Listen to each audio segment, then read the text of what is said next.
Hello students, how are you all? I'm Bimla. Today we are going to start with a lesson of 10th class from biology, heredity and evolution.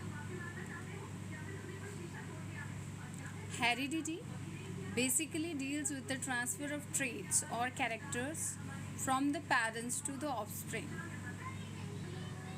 For example, you can see the transfer of chin, cleft chin and smooth chin.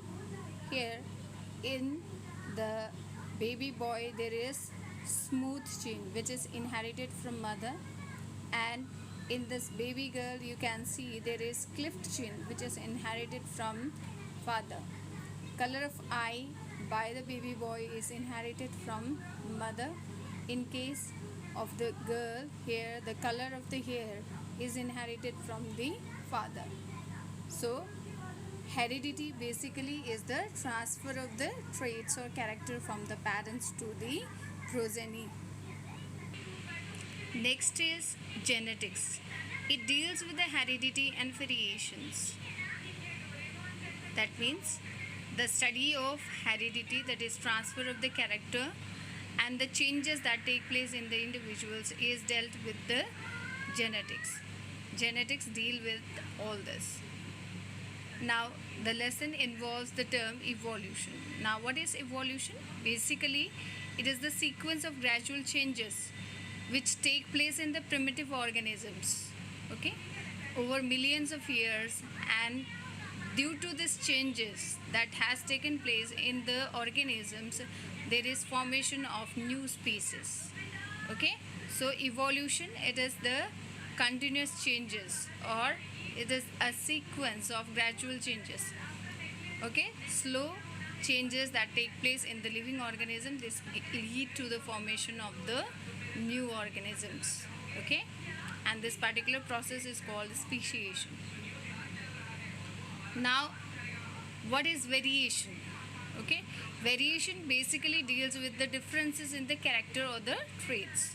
Okay, what are the different traits that are present in the living organisms? Okay, so these characters or traits that are present in the living organism, they undergo changes due to one or other reason. So these changes that arise in the living organisms are called the variations.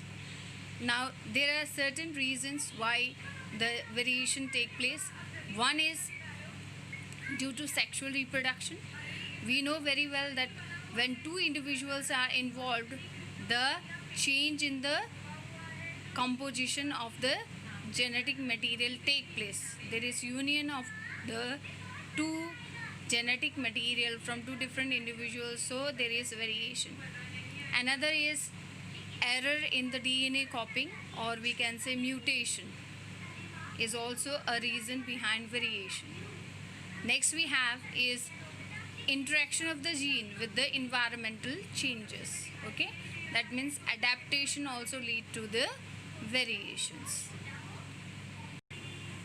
Now why variation is important? It forms the basis of heredity.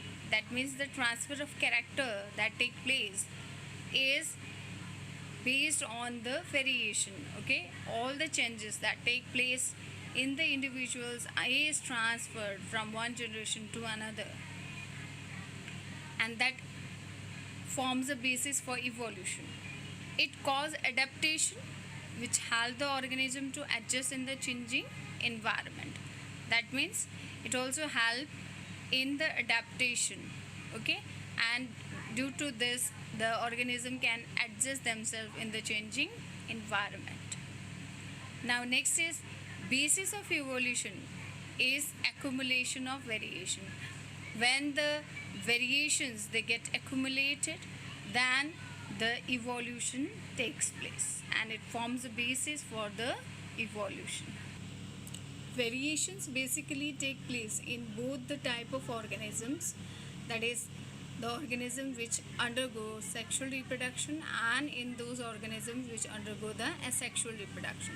But the only difference is that the amount of variation that arise in the sexual reproduction is more, and the amount of variation that arise in a sexually reproducing organism is less. Now, how we know that which character arises due to which feature or which factor? So generally, the genetic composition of the organism help us to know that. So this genetic constitution of an organism is called genotype. For example, the genotype of human male is 44 plus XY, and the genotype of human female is 44 plus XX.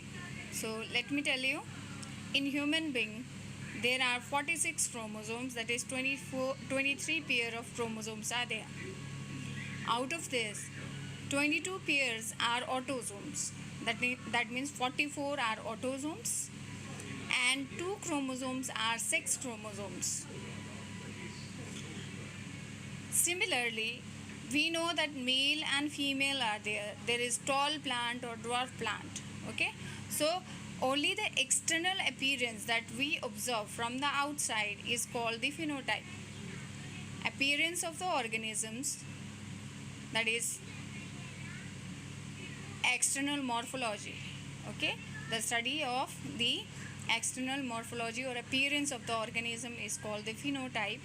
For example, if we have tall plant, the genotype can be capital T, or the genotype can be capital T or small t. In both cases, the plants are tall. The reason is capital T is dominant over the small t. Now, what are the factors which tell us this is the genotype or this is the phenotype? So these genotype and phenotype depend on the genetic composition, and genetic composition have the DNA, and in DNA there are the functional units which are called genes. So genes decide or determine the characters which are transmitted from one parent to the offsprings. Now, gene, it is the basic and functional unit of heredity. It transfer the characters from the parents to the progeny or the offsprings. That means the transfer of the character depends on the genes. Now, these genes, they are present on the DNA. Okay, gene consists of specific length of DNA on a chromosomes. So chromosomes basically is made up of condensed form of the chromatin material. Chromatin material contain the DNA, and DNA have specific length of the DNA which contain the special coding base pairs, and these base pairs, they code for particular protein which act as gene and transfer the character.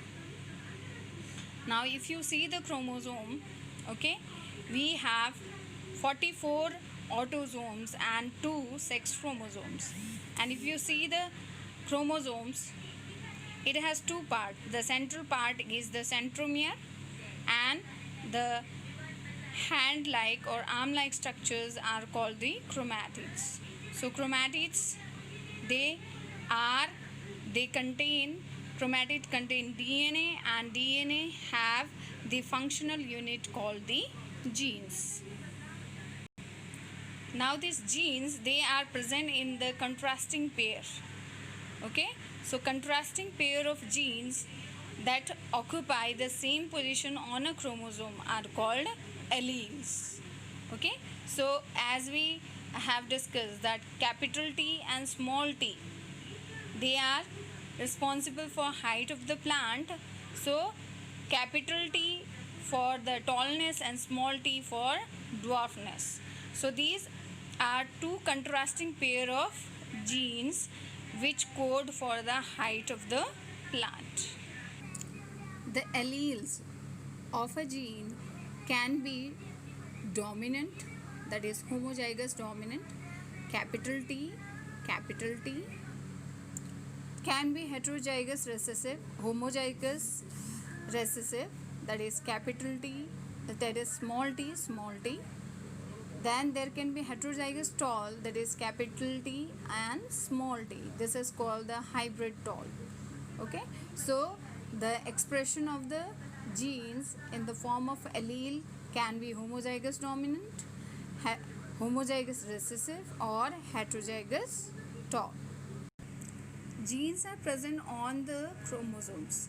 The complete set of the chromosome present in an organism is called diploid form of the organism, and this particular diploid is denoted by 2n. That is, in human being we have 46 chromosomes. Next we have the haploid, that is half number of chromosome, as in sexually reproducing organism there is half number of chromosome that is present in the gametes. For example, sperm or egg, they contain half number of chromosomes, and these gametes, they are called the haploid gametes. So dear children, in this unit or in this video we have discussed some general terms. In next video we'll discuss in detail about monohybrid cross and dihybrid cross.